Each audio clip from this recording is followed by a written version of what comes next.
आज हम देखेंगे जो आज सबसे इम्पोर्टेंट टॉपिक है कि टीचर्स डेली डायरी। क्योंकि मेजॉरिटी जगहों पे मैंने देखा है कि टीचर्स डायरी जब लिखने लगते हैं तो वो क्या कर रहे होते हैं कि लंबे चौड़े लेसन प्लान, और फिर उसके बाद ये सुनने में आता है कि इट इज़ नॉट पॉसिबल कि हम डायरी लिखें, या हम ये प्लान करते रहें तो हम पढ़ाएं कब।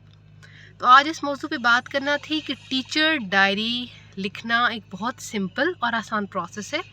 चंद स्टेप है, अगर आप उन्हें देख लें तो आपको टीचर डायरी लिखने में हार्डली 5 मिनट लगेंगे, और आपके पास भी रिकॉर्ड होगा कि आप अगर क्लासरूम में जा रहे हो तो आपने क्या पढ़ाना है, आपकी चीज़ें प्लान हैं कि नहीं हैं, और आप अपना लेसन भी अच्छे से दे सकेंगे और उसको ट्रैक भी कर सकेंगे। तो लंबी चौड़ी डायरी लिखने की हरगिज़ ज़रूरत नहीं है। टीचर डायरी में सबसे पहला कॉलम बनाइए, मैं स्क्रीन पे आपको शो कर देती हूँ, दैट इज़ क्लास और मीडियम। जस्ट अपनी बेशक एक सिंपल कॉपी ले लें, कोई महंगी डायरी परचेज़ करने की ज़रूरत नहीं है। तमाम टीचर्स के पास प्रिंट्स और इनकी सहूलत नहीं है। आप सिंपल एक कॉपी लीजिए और आप उस पर पहला कॉलम बनाइए क्लास और मीडियम। जो भी क्लास है आपका, फॉर एग्ज़ाम्पल फर्स्ट पीरियड आपका 2 क्लास में है और उसके बाद आपका 7th क्लास में है, तो वो आप उसमें क्लास एंटर कर लीजिए कि फ़र्स्ट पीरियड में कौन सी क्लास है, सेकंड में कौन सी है, अगर कोई पीरियड फ्री है तो उसके बाद आगे जो क्लास है। फिर आ जाएगा आपका सब्जेक्ट कि आपने उस क्लास में पढ़ाना क्या है, उर्दू, इंग्लिश, मैथ्स, जो भी वर्ड है वो उसमें एंटर करें। उसके बाद टॉपिक और इवेंट। अच्छा, टॉपिक और इवेंट में मैंने देखा है कि पूरी डिटेल्स कुछ लोगों ने लिखी होती हैं और कुछ लोगों ने जस्ट सबक का टाइटल दिया होता है। ये नहीं है टॉपिक और इवेंट। आप उसमें एक लाइन में लिखें कि आज फ़लाँ नंबर लेसन का जो फ़लाँ पैराग्राफ है उसके बारे में बात होगी। लाइक लेसन कोई इंग्लिश का आपका लेसन है और आप लिख ले पैराग्राफ नंबर 4, या अगर आपका साइंस का लेसन है तो आप कहेंगे डाइजेस्टिव सिस्टम चैप्टर नंबर 4। यानी जो भी टॉपिक है एग्जैक्ट उसको लोकेट कर दीजिए।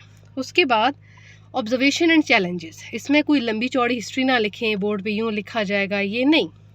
सिंपल एक लाइन में लिख लें, वहाँ एक कॉलम एंट्री कर लें कि लेसन में चैलेंजेस क्या थे। लाइक किसी बच्चे ने अच्छा परफॉर्म किया, like Aamir perform very well, Husna have difficulty in reading और अंडरस्टैंडिंग और कॉन्सेप्ट बिल्डिंग, या कोई एक प्रॉब्लम जो आपको लगता है कि क्लास में ये लूप होल, ये चैलेंज रह गया।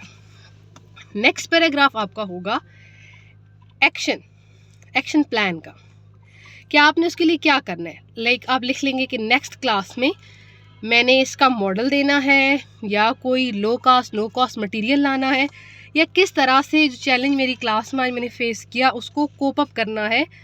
कौन कौन से मेथड्स हो सकते हैं जो इसमें मुमकिन हैं। वो लंबे मेथड ना लिखें, एक लाइन में लिख दें कि with the help of model, या with the help of demonstration, या कुछ इस तरह का फ़िक्रा, कोई इस तरह का लफ्ज़, कोई इस तरह का एक जुमला, एक लाइन, जिससे आपको भी वो चीज़ें पॉइंट आउट हो जाएं, और बाद में आपने जब इसको ट्रैक करना हो तो आपके ज़हन में हो कि आप ऐसे कर लेंगे। यानी एक क्लास की टीचर एक पीरियड का अगर आप लिखें तो आपके क्लास के एंड पे जब बच्चा स्टूडेंट डायरी लिखता है तो उस 1 मिनट में आप अपनी ये टीचर डायरी लिख सकते हैं अगली क्लास के लिए। ये कोई इतना मुश्किल काम नहीं है। इससे आपके लेसन ट्रैक रहेंगे, आप अलाइन रहेंगे। क्योंकि मैंने फील्ड में जब भी गई हूँ, जितने भी लोगों को देखा है, तो मेजॉरिटी केसेस में मैंने ये देखा है कि टीचर्स कहते हैं मैडम यहाँ से जाने के बाद हमारे अपने 100 मसाइल हैं, हमें याद ही नहीं रहता कि स्कूल में क्या था। यानी मैंने खुद भी देखा है, मेरा कोई गिला नहीं है, स्पेशली गवर्नमेंट सेक्टर से, कि जब आप घर होते हैं तो भी हम स्कूल भूले होते हैं, आते हैं तो चीज़ें लाइन अप करते हैं। तो आप चीज़ों को मैनेज कीजिए। ये टीचर डायरी बहुत मज़े की चीज़ है, बहुत अच्छी है अगर आप इसको स्मार्ट वे में यूज़ करें। Thank you so much.